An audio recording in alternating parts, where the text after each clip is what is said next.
지난주에 이어서 우리 말씀 같이 나누겠습니다. 시편 23편 우리 첫 번째, 지난주 나누는데 오늘 두 번째입니다. 3절로 6절 우리 같이 읽을게요. 시작. 내 영혼을 소생시키시고 자기 이름을 위하여 의의 길로 인도하시는도다.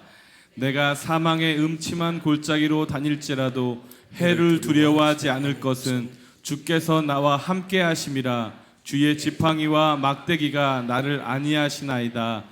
주께서 내 원수의 목전에서 내게 상을 차려주시고 기름을 내 머리에 부으셨으니 내 잔이 넘치나이다. 내 평생의 선하심과 인자하심이 반드시 나를 따르리니 내가 여호와의 집에 영원히 살리로다. 아멘. 이 시간 하나님께서 우리 영혼 깊은 곳에서 시원한 바람이 일게 해주시기를 축복합니다. 여러분, 하나님은 이름을 가진 분이에요. 하나님은 자신의 이름을 무엇보다도 소중하게 여깁니다. 하나님께서 모세를 불러서 모세야, 너는 애굽 왕 바로에게 가서 내 백성 이스라엘을 이끌어서 약속의 땅으로 인도해라. 그럴 때 모세가 이렇게 얘기합니다. 하나님, 알겠는데요, 그런데 나를 보내신 하나님이 누구냐고 물을 때 내가 하나님을 어떻게 소개하면 좋을까요?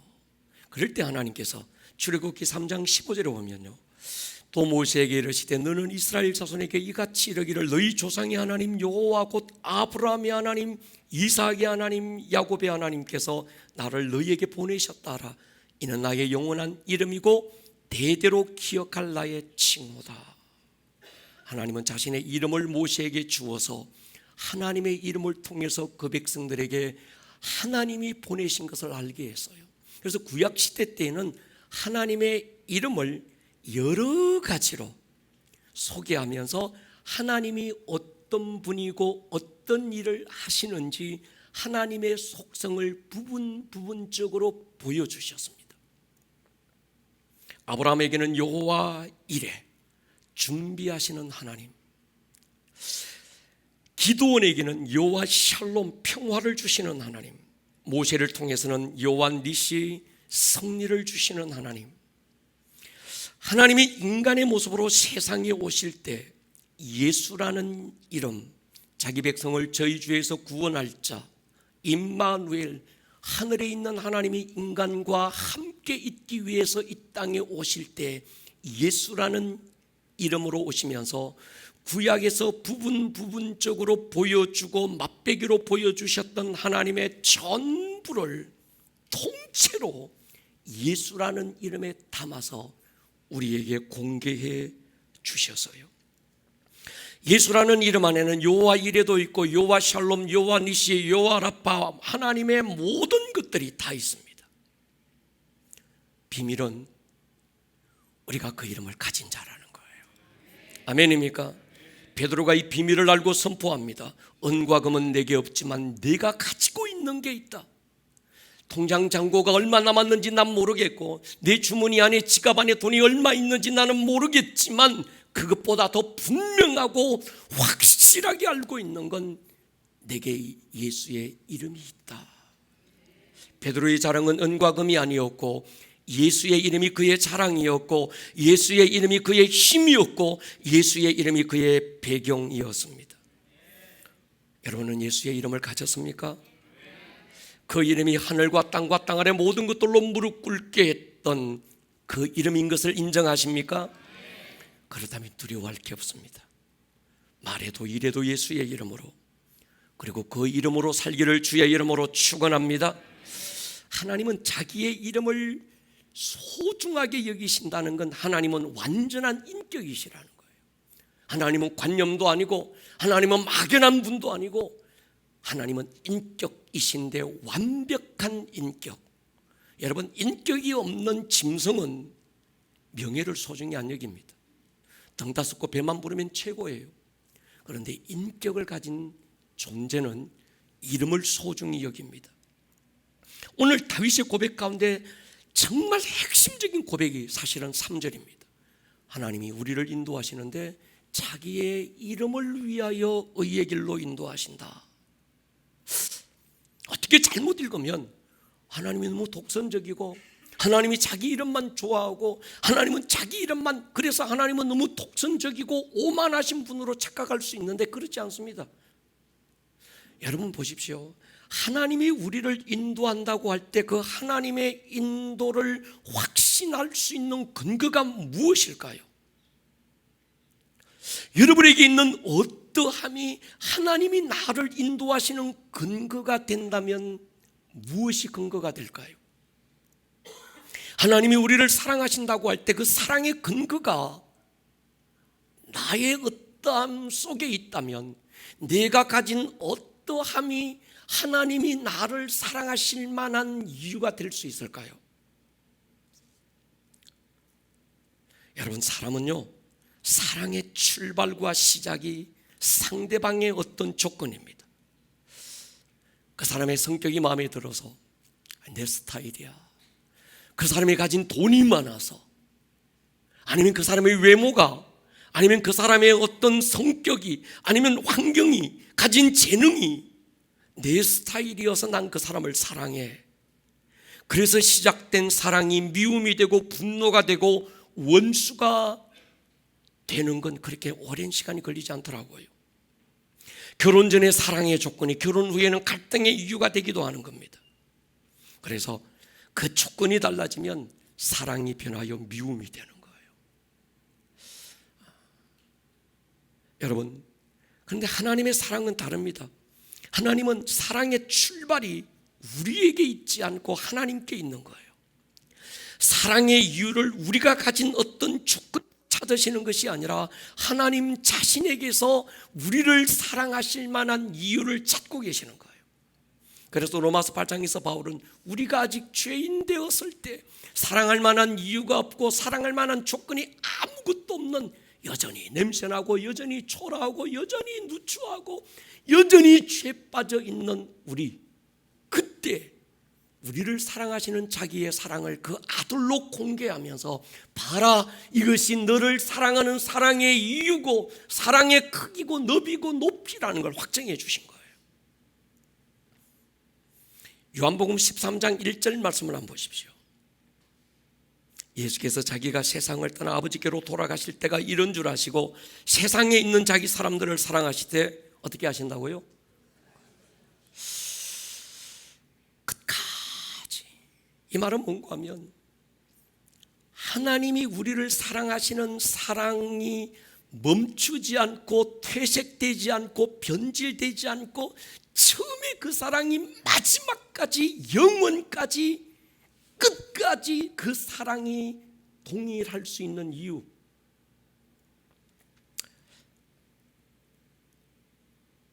하나님이 우리를 더 사랑하실 만한 사랑의 이유가 우리에게 있지 않고 하나님이 우리를 사랑하신 사랑이 갑자기 변질돼서 덜 사랑해야 될 이유가 나에게 있지 않다는 거예요.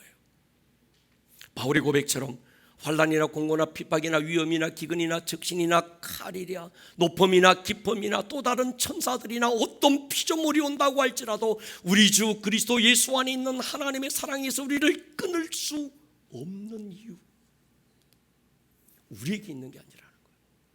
그분께 있다는 거예요. 아멘입니까?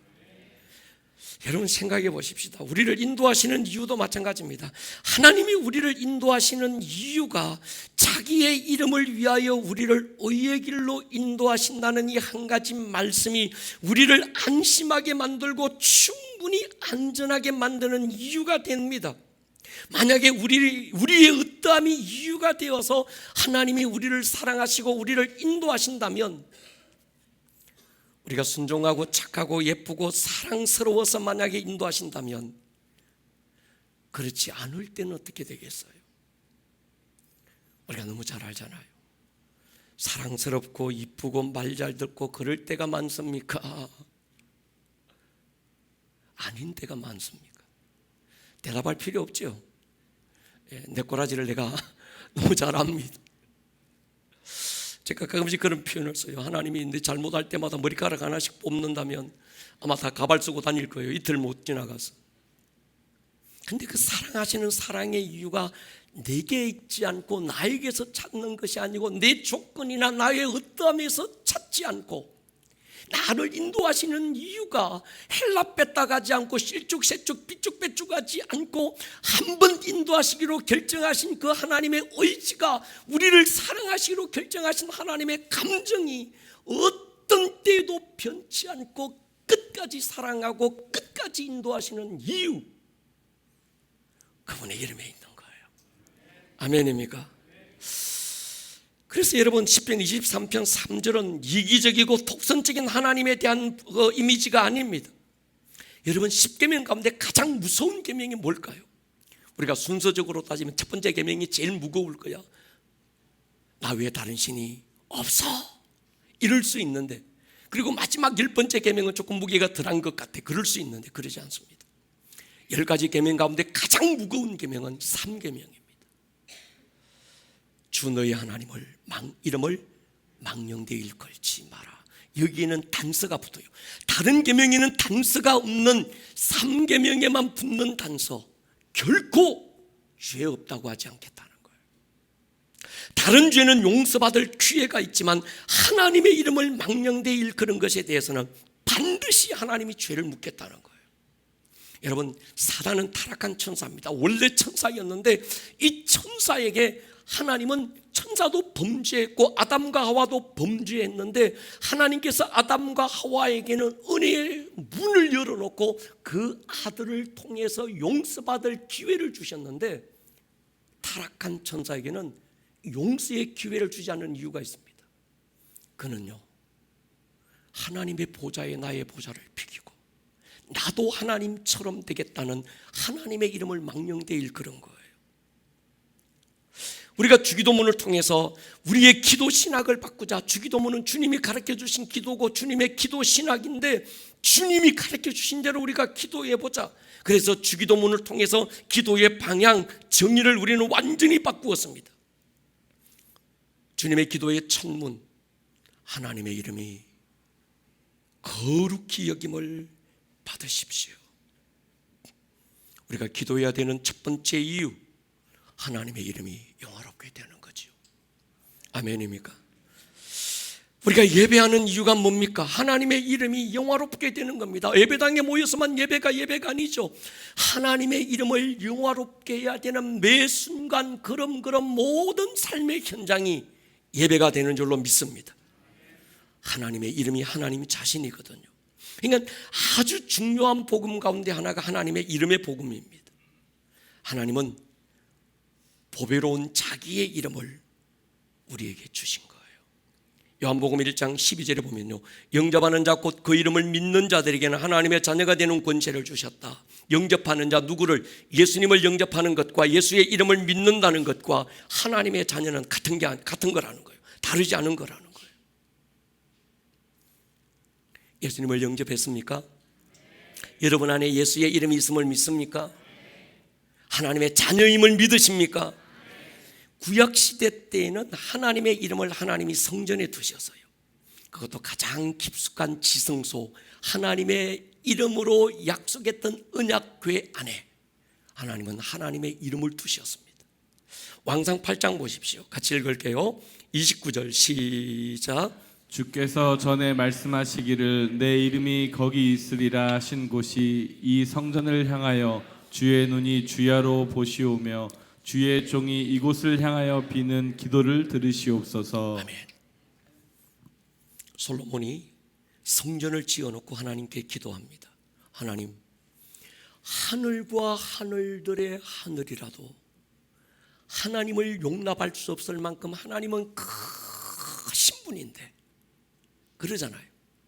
새들이 날아다니는 하늘 스카이, 그 위에 별들이 떠 있는 그 코스모스 우주, 그 위에 있는 헤븐이라고 하는 하나님의 하늘, 이 하늘과 하늘들의 하늘을 다 합쳐도 하나님을 모실 만한 공간이 안 된다는, 그보다 훨씬 더 만유보다 크신 분이라는 거예요. 아멘입니까?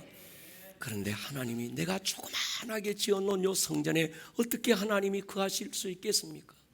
그런데 주께서 전에 솔로몬아 얘 성전 지어라. 왜요?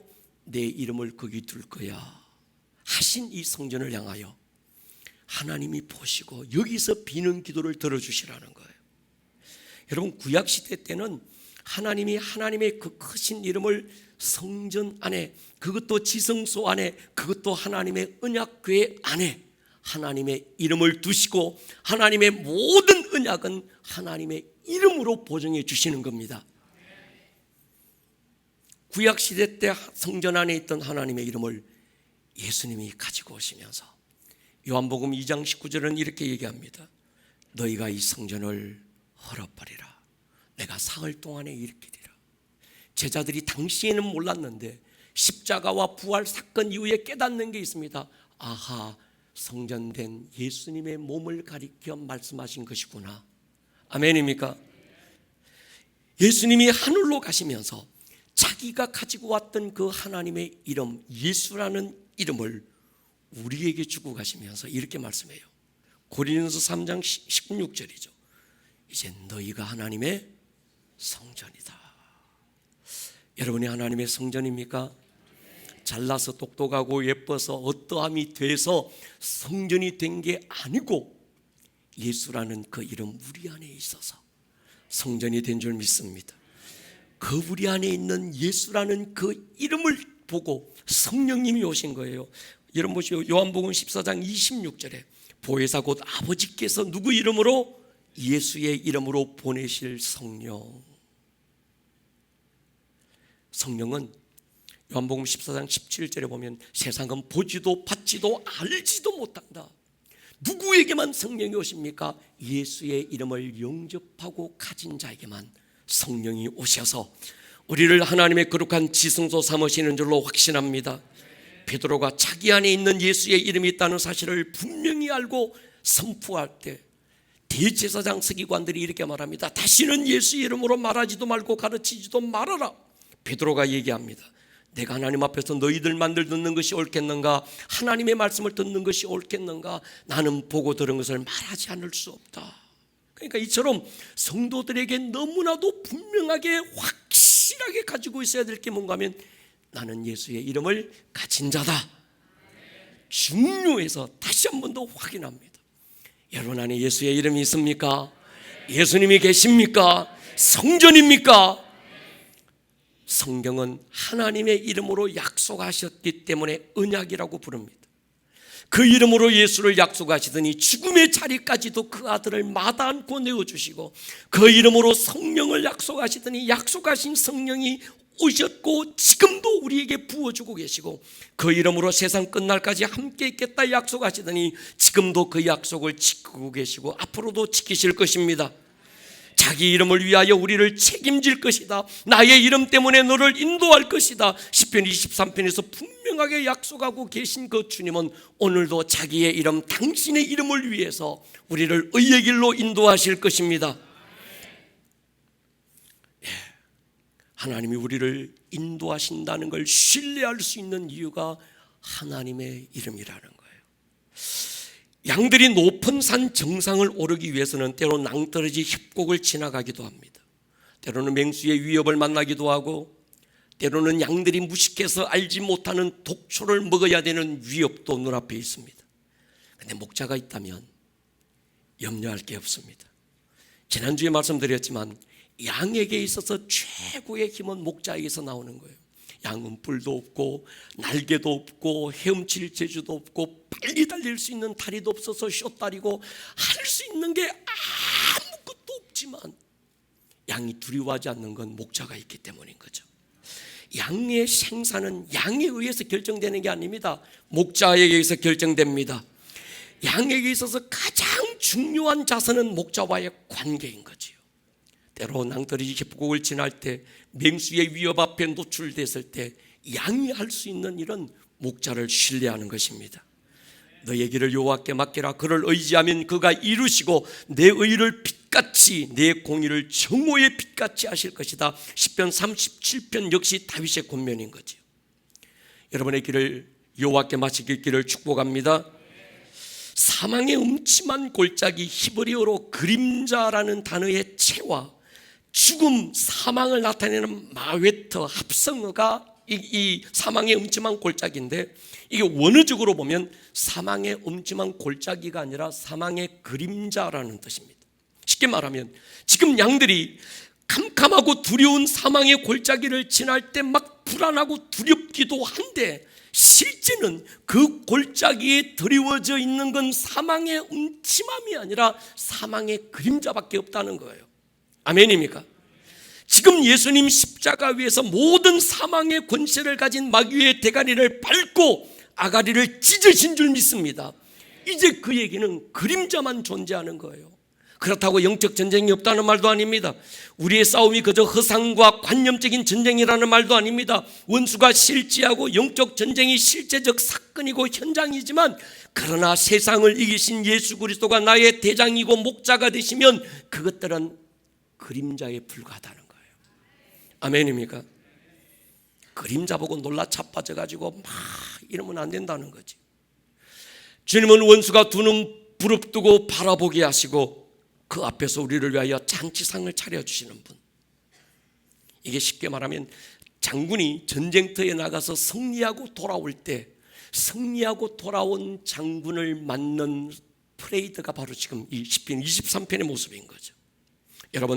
여러분의 삶에 드리워진 사망의 그림자가 있을 수 있습니다. 우리의 마음을 우울하게 만들고 삶의 의미도 의욕도 빼앗으려고 막 달려들기도 합니다. 남겨진 상처 이용해서 내 안에 숨겨진 분노를 드러내고 원수가 맹수의 이빨처럼 우리에게 막 달려들기도 합니다. 두려움의 영들은 불안과 두려운 마음을 꾸중물 일으키듯이 막 이 사람을 통해서 일으키고 저 환경을 통해서 일으키고, 때로는 사랑하는 사람들을 마음을 감정을 자극해서 다툼과 분리를 조장하기도 합니다. 그러나 두려워할 대상이 아닌 줄로 믿으시기 바랍니다. 간증을 하나 드리려고 합니다.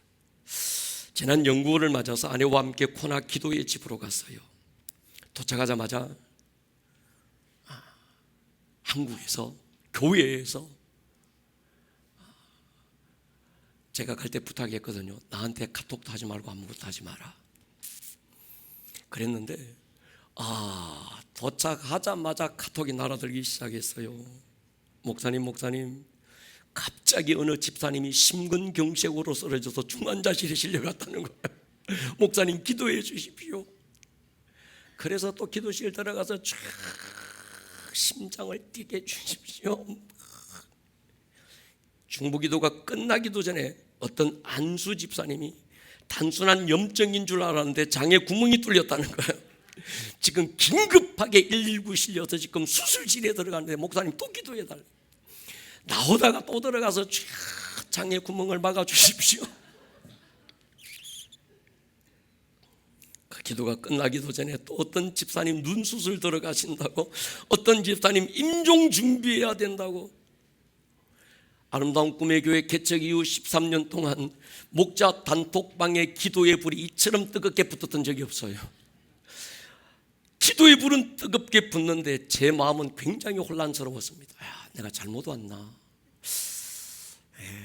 그래, 목자는 양들과 함께 그 길을 지키고 있어야 되는데 내가 올 타이밍이 아닌데 왔는가? 내 욕심이 앞서섰는가? 막 시끄러워서 한국에 전화해서 최무석 전사님께 돌아갈 수 있는 항공편을 빨리 알아봐라. 그리고 이제 교회에서는 최무석 전사님은 막 항공편 검색하기 시작했습니다. 힘든 마음 추스리기 위해서 열방대학 안에 있는 기도의 집에 다시 들어갔어요.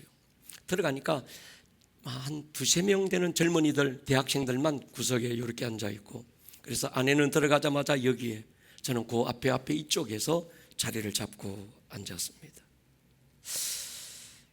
자리를 잡고 제가 앉으려고 하는데 제 바로 앉는 그 자리 옆에 작은 손편지가 하나 놓여 있는 거예요. 이미지 한번 띄워보십시오. 이렇게 예쁘게 적은 데 보니까 영어야. 그래도 저 정도 영어는 제가 읽을 수 있었습니다. 처음에는 이 의자에 앉아서 기도하던 어떤 분이 자기가 기도하는 중에 어떤 감동받은 걸 메모하다가 그냥 떨어뜨리고 갔나 보다 생각하고 별 관심이 없었어요.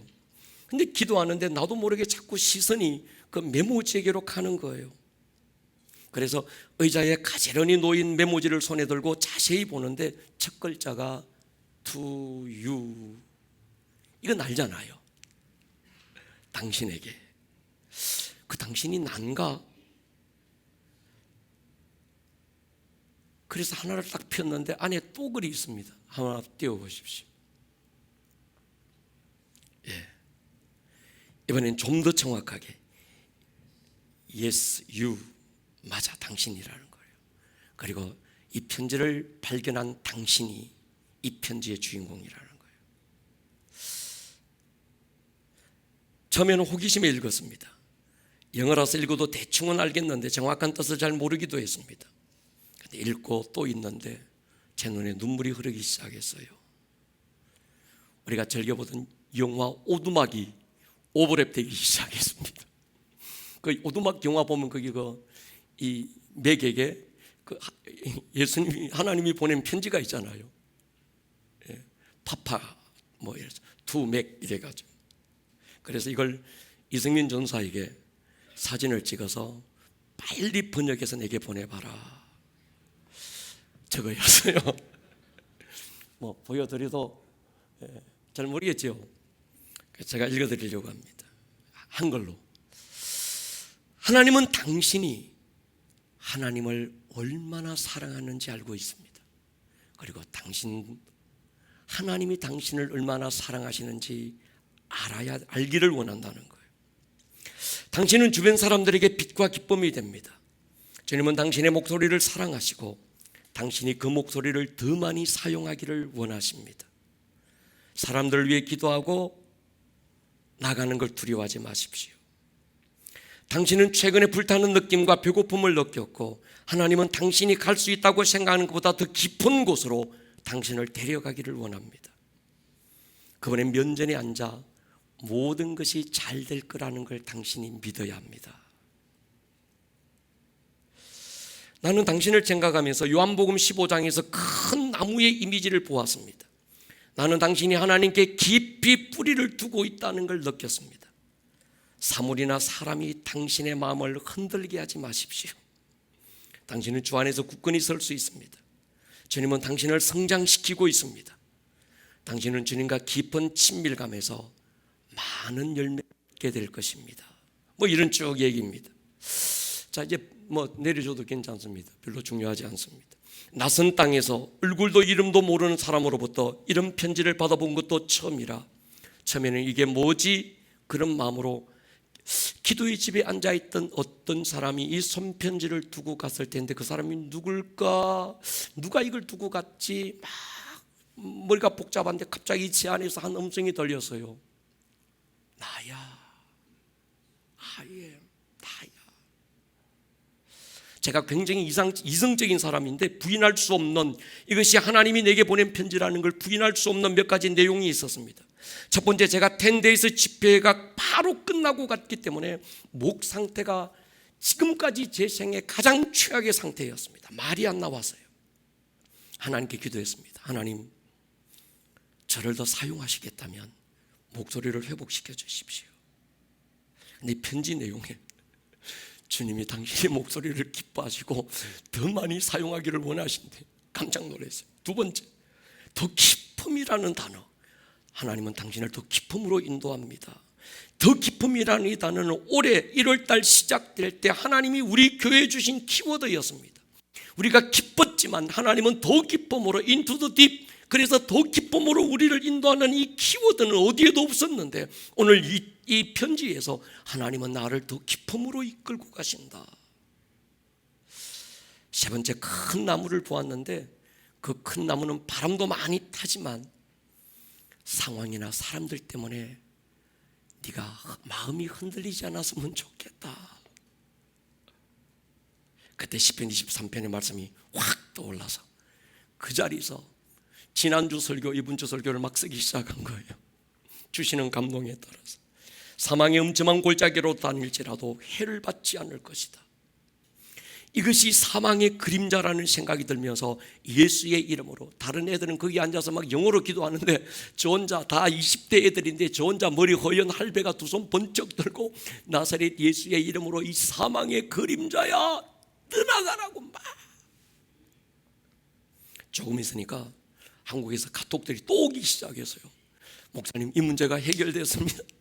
저 문제가 금방 해결됐어요. 목사님 걱정하지 마, 이것도 해결됐어요. 막 해결됐다는 거예요. 여러분, 저는 그런 생각이 들었습니다. 목사인데, 목사라도 하나님 앞에 가까이 가려고 할 때 이 사망의 엄침한 그림자들이 우겨 싸듯이 막 싸우는 거예요. 포기해야 되나? 내가 하나님 앞에 21일을 작정하고 다니엘처럼 주님 면전에 앉을 거라고 약속했는데, 하루에 7시간씩 이 약속 지키고 내가 하나님 앞에 앉을 거라고 약속했는데, 내가 지금 막 돌아가야 되나? 이게 뭔가 내가 잘못 왔는가? 막 내 욕심이 앞섰는가? 내 생각이 앞섰는가? 막 복잡하고 회개해야 되나? 막 이러고 있는데 주님께서 말씀해도 내가 못 알아들으니까, 이게 마음이 복잡하니까요, 이게 주님이 왜 말씀 안 하셨겠어요? 하셨는데도 못 듣는 거예요. 못 들으니까 영어 편지라도 써놔야 이게 지금 읽을 것 같아서, 제가 참, 여러분, 제가 주님으로부터 편지도 받은 사람입니다. 여러분, 이 세상은 사망의 음침한 그림자들이 우리를 덮어올 거예요. 그러나 빛을 선포하십시오. 빛이 있으라 선포하면 그림자는 떠나갈 것입니다. 시편 23편을 원어로 들여다볼 필요가 있습니다. 우리말 성경에 감추어진 히브리어 성경은 이렇게 기록되는 거예요. 시편 23편 1절, 2절, 3절에서 하나님 목자, 이걸 히 3인칭으로 표현했는데 4절에 넘어갔으면 갑자기 인칭이 바뀌더라고요. 히브리어 원어에는 2인칭으로 바뀌기 시작합니다. 모든 일이 잘되고 편안하고 푸른 초장 쉴 만한 물가에서 아무 어려움이 없이 지낼 때는 하나님이 3인칭으로 계신 것 같아요. 그런데 때로 사망의 엄청난 골짜기를 지나고 맹수의 위협 앞에 노출되고 막 이런저런 바람이 사방에서 불티가 날아들듯이 막 날아들 때는 하나님은 더 가까이 오시는 거예요. 아멘입니까? 여러분 한번 생각해 보십시오. 주님과 여러분들이 가까웠던 때가 언제입니까? 푸른 초장, 쉴만한 물가, 먹을 것도 난 아무 걱정 없어요. 이럴 때는요, 우리 심령에 굳은 살이 베껴서 기도도 않고요, 절박함도 없고요. 그런데 힘들고 어려운 일이 오면 주님을 찾는 거예요. 여러분, 절박함도 은혜인 줄 믿습니다. 영적인 비밀, 은혜의 비밀 우리가 알아야 됩니다. 이 비밀을 알면 사망의 음침한 골짜기가 갑자기 주님과 친밀한 초장이 되기도 하고, 사망의 음침한 골짜기가 주님과 얼굴과 얼굴로 함께 볼 수 있는 지성소가 되는 비밀이 있는 줄 믿습니다.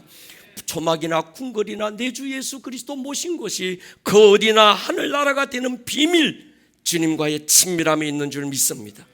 원수가 때를 지어 달려드는 현장에서 최고의 잔치상 차려놓고 하나님과 당신이 얼마나 친밀한지를 보여주시는 하나님. 여러분, 성도는 사망의 음침한 골짜기 때문에 무너지는 게 아닙니다. 친밀함을 잃었기 때문에 시험 드는 거예요. 목사님, 나 저 사람 때문에 시험 들었어요. 그렇게 생각하면 시험을 못 이깁니다. 사람을 집중해요.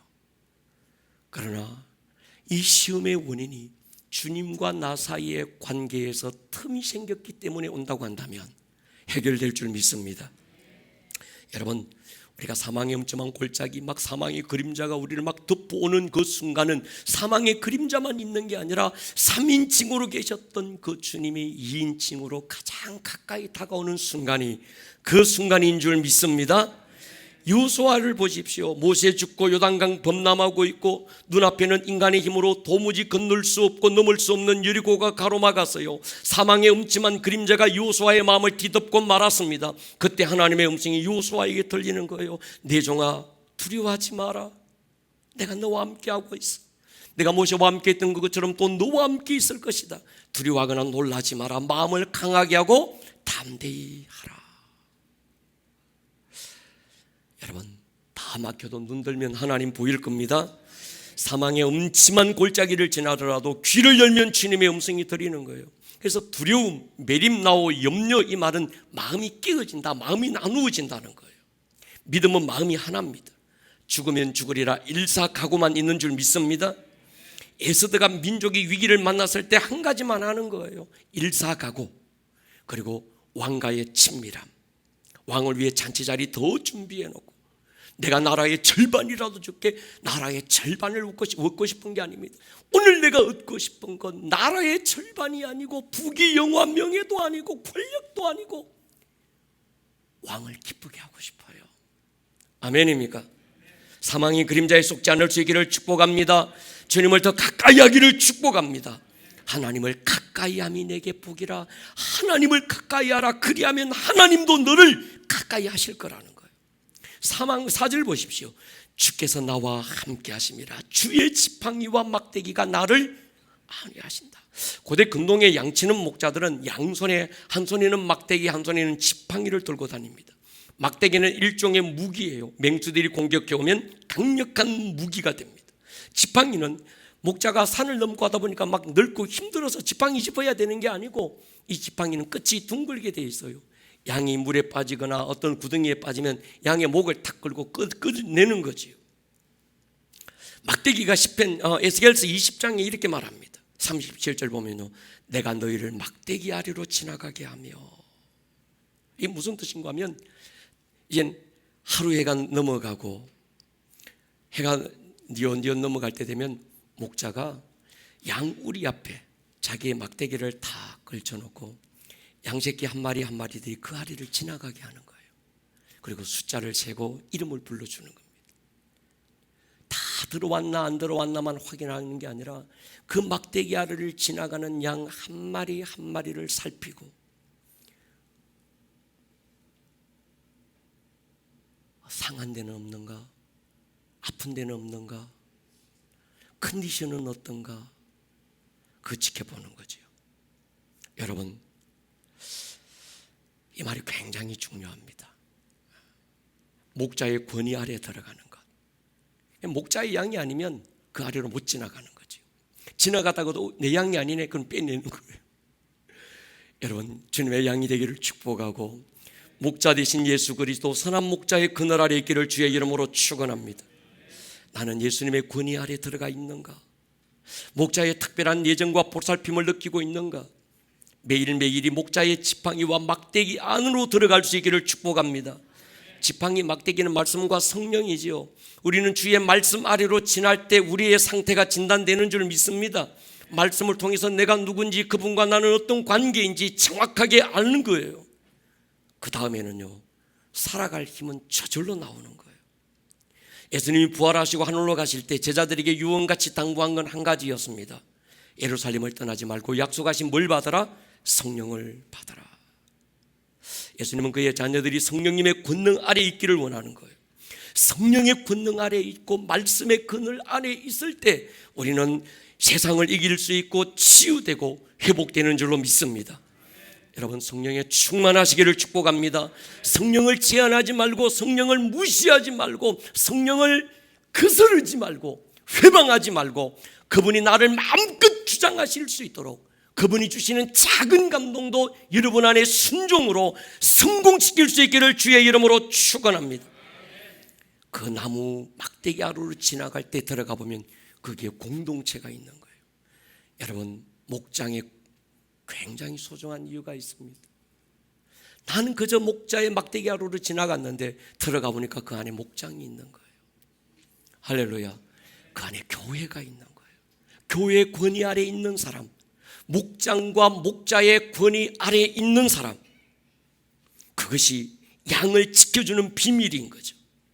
5절 6절에 보면요, 주께서 내 원수의 목전에서 내게 상을 차려주시고 기름을 내 머리에 부으셨으니 내 잔이 넘치나이다. 내 평생의 선하심과 인자심이 반드시 나를 따르리니 내가 여호와의 집에 영원히 살리로다. 다윗은 자기를 지켜주고 보호해주고 푸른 초장으로 인도하는 목자가 존재하고 있는 것만이 아니라 때로 보이지 않지만 자기를 위협해오는 원수의 존재 앞에서 그 목자가 어떤 분인지 보여주는 거예요. 제가 시를 전공했잖아요. 그런데 다윗의 시편 23편을 보면 참 위대한 시가 돼요. 어떻게 이런 시적 표현이 나올 수 있었을까? 이 시적 언어가 어떻게 이렇게 아름답게 나올 수 있었을까?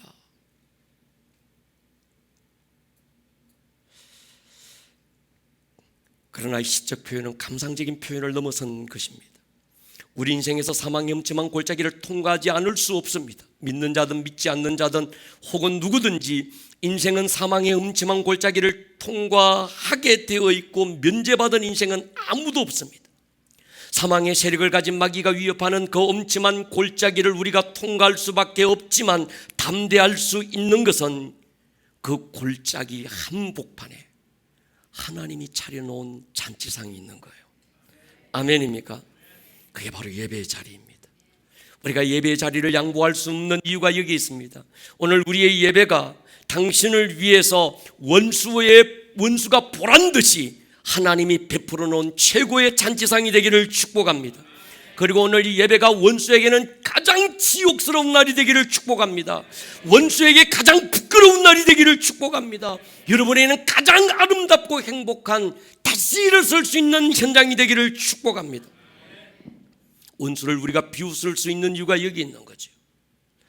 여러분, 고대 근동에는 집안에 큰 잔치가 벌어지거나 아니면 귀한 손님이 찾아오면 두 가지를 합니다. 하나는 발을 씻어주고 하나는 머리에 향유를 부어요. 기름을 부어요. 별 볼 일 없는 사람이 오면 네가 씻고 들어와. 조금 귀한 손님이 오면 발 씻어주는 종이 나가서 발을 씻어주고 머리에 감람유 붓고, 정말 귀한 손님이 오면 주인이 달려가서 발을 씻어주고 그 머리에 최고의, 그러니까 이 사람의 머리에 어떤 고급스러운 향유가 부어지는가에 따라서 이 사람은 내가 대접받고 있구나, 이 사람에게 내가 얼마나 소중한 사람인지 존재인지 가치가 결정되는 겁니다. 한 번은 바리새인 시몬이 잔치를 배설하고 주님을 자기 집으로 초대하잖아요. 그런데 이 시몬은 의도적으로 자기가 주님의 발을 씻지도 않았고 하인을 내보내서 씻어주기도 하지 않고 내버려 두는 겁니다. 이건 주님을 무시하는 거예요.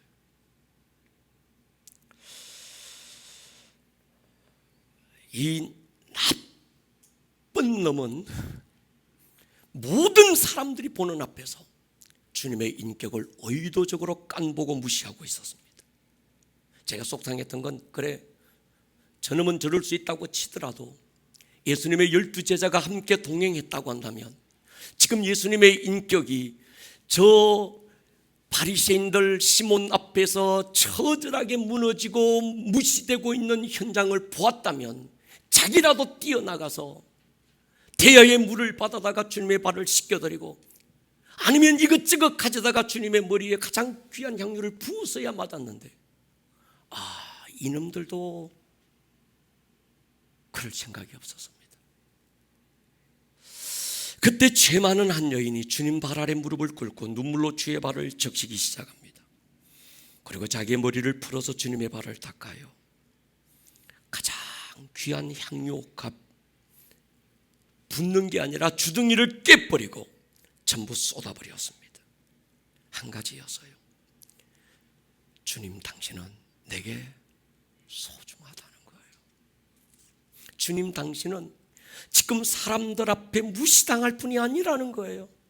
주님, 당신이 내게 얼마나 소중한지, 주님, 당신이 내게 어떤 분인지, 어떤 가치가 있는 분인지, 자기의 전부, 부분이 아니라 자기의 전부를 쏟아서 주님, 내게는 내 전부를 쏟아서 주께 드려야 될, 그러고도 모자라는, 그만큼 주님, 당신은 내게 소중한 분이라는 거예요. 여러분, 주님은 원수가 보는 눈앞에서 잔치상 차려놓고 야, 얘들이 나하고 이만큼 친이야, 이것만이 아니고 한 가지 더 퍼포먼스를 합니다. 가장 좋은 기름을 우리 머리에 부으시는 거예요. 아멘입니까?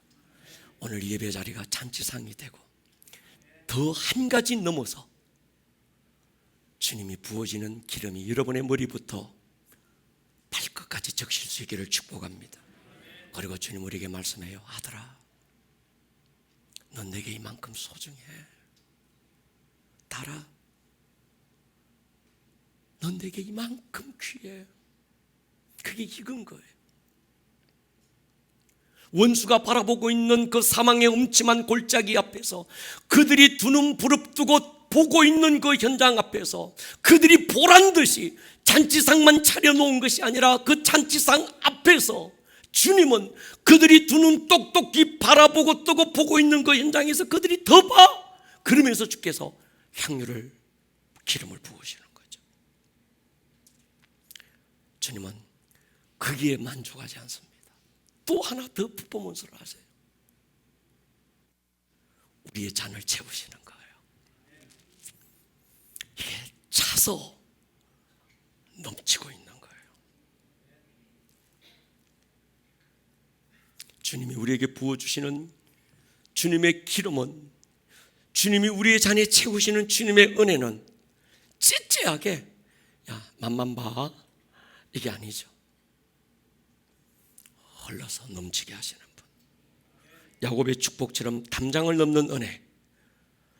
제가 가장 좋아하는 표현이 여기입니다. 내 평생에. 그래서 제가 이 표현을 20대 때부터 좋아했어요. 내 평생에. 그래서 글 쓸 때마다 내 평생에, 내 평생에 이 단어를 참 좋아했습니다.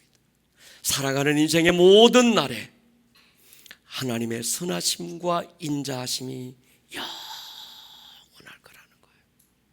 여러분, 오늘 에어컨도 안 나오고 그렇지만 차고 넘치는 은혜가 있기를 축복합니다.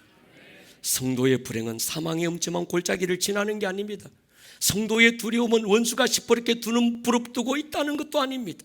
우리가 감사하는 푸른 초장이나 신만한 물가라는 어떤 특별한 환경도 아닙니다.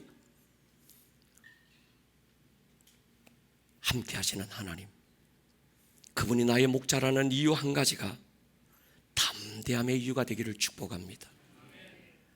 그리고 오늘도 주님이 머리끝부터 발끝까지 그리고 하시는 말씀이 있잖아요.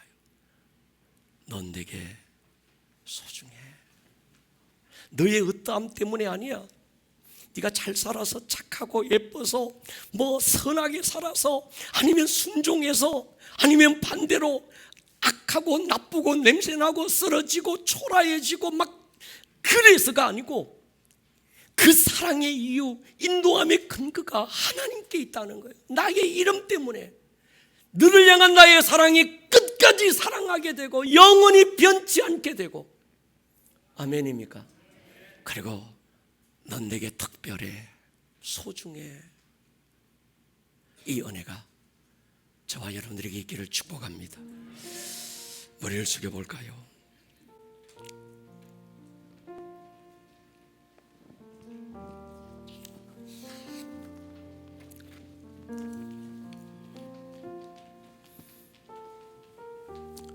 주님의 음성을 들어보십시오.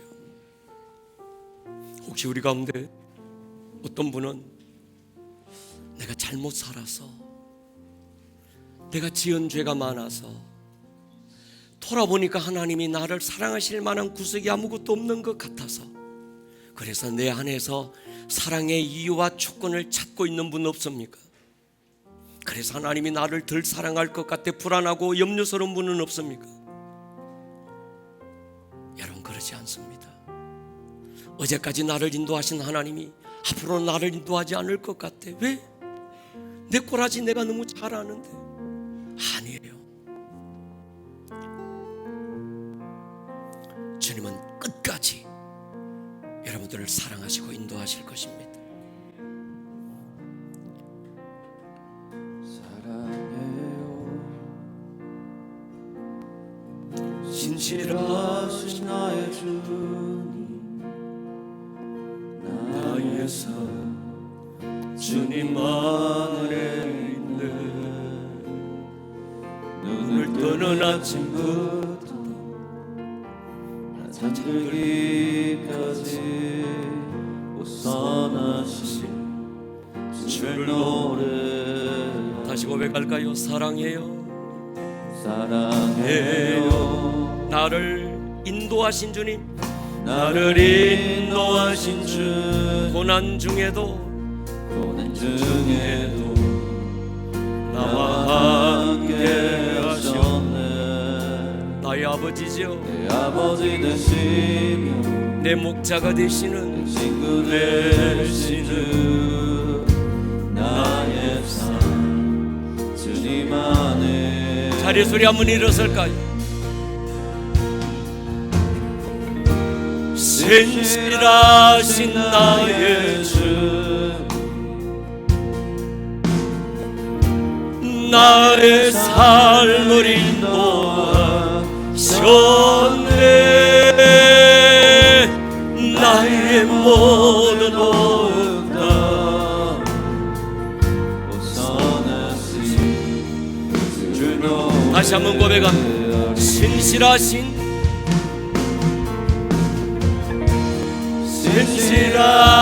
나의 주, 나의 삶을 인도하셨네.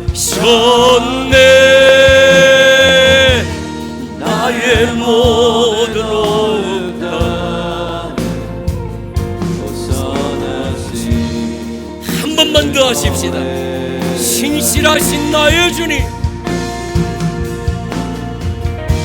신실하신 나의 주, 나의 삶을 인도하셨네. 나의 모든 옥다 벗어나신 주를 노래. 주님의 신실하신, 주님의 선하신 날 인도하시네. 주님의 선하신 날 지켜주시네. 엎드려 나의 모든 삶 주님께 드리네. 주님의 선하신 날 인도하시네. 주님의 선하신 날 지켜주시네. 주님의 선하신 날 지켜주시네. 주께 엎드려 나의 모든 삶 주님께 드리네. 주님의 선하신 날 인도하시네. 한번 기도하고 나가면 좋겠습니다. 주님의 신실하심을 믿습니다. 주님의 선하심이 끝까지 영원할 것을 믿고 선포합니다. 아멘. 원수가 속삭이는 하나님이 너는 안 사랑하실 거야, 나 같은 자를 하나님이 어떻게 인도하셔, 하나님은 나를 책임지지 않을 거야, 모든 사망의 그림자가 이 시간 마음으로부터 벗겨지기를 축복합니다. 아멘. 이 시간 한번 주여 한번 부르고 나아가면서 오늘 들었던 말씀이 여러분들의 신앙의 고백이 되고 믿음의 선포되어 죽게 들려지고 원수의 목전에서 보여지기를 축복합니다. 아멘. 주여 한번 부르고 기도합니다. 주여.